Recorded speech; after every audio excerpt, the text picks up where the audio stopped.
इसमें थोड़ा सा बड़ा क्वेश्चन आया था इसलिए हमने पूरा लिखा।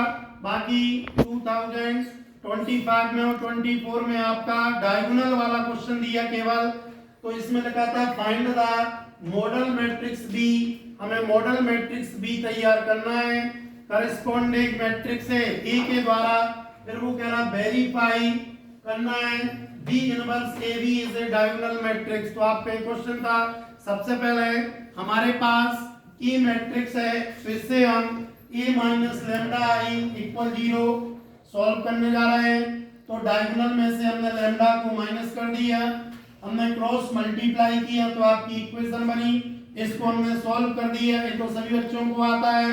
तो लेमडा की वैल्यू आपकी 2 निकली है 4n-1। अब हम इसके द्वारा आइजन वेक्टर निकालेंगे। तो पहले हमने a minus lambda I x equal 0, वही हमने मैट्रिक्स की फॉर्म में लिख दिया, x को x1 x2 माना, ये आपके 0।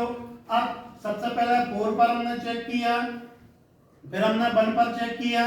ये आपका पूरा पुराना पार्ट है, आइजन वैल्यू और आइजन वेक्टर कैसे फाइंड किए जाते हैं आपको पूरा डिटेल से समझाया है।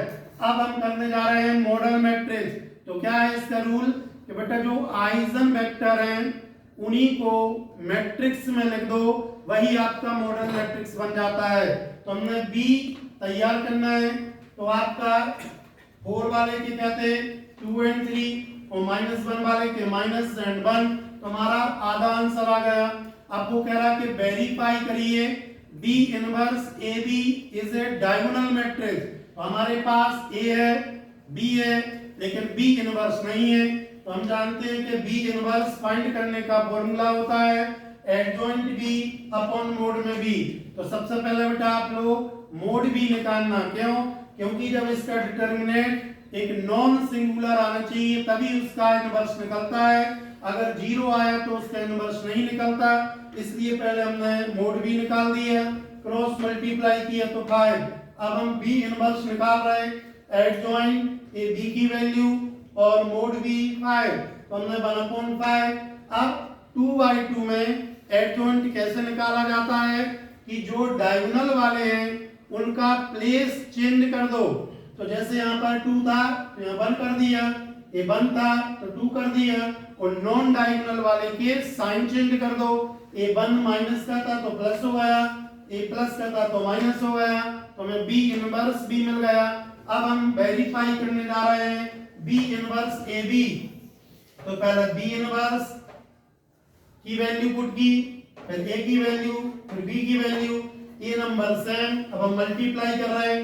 तो आप जानते हो कि रो का कॉलम में इनटू होता है, एक डिजिट का एक डिजिट में होता है, तो हमने इनटू कर दिए, ऐड किया, फिर से मल्टीप्लाई किया, फिर से रो का कॉलम में, तो आपका ये बना 5 से हमने डिवाइड कर दिया, यहाँ पर आपका 4 0 0 -1।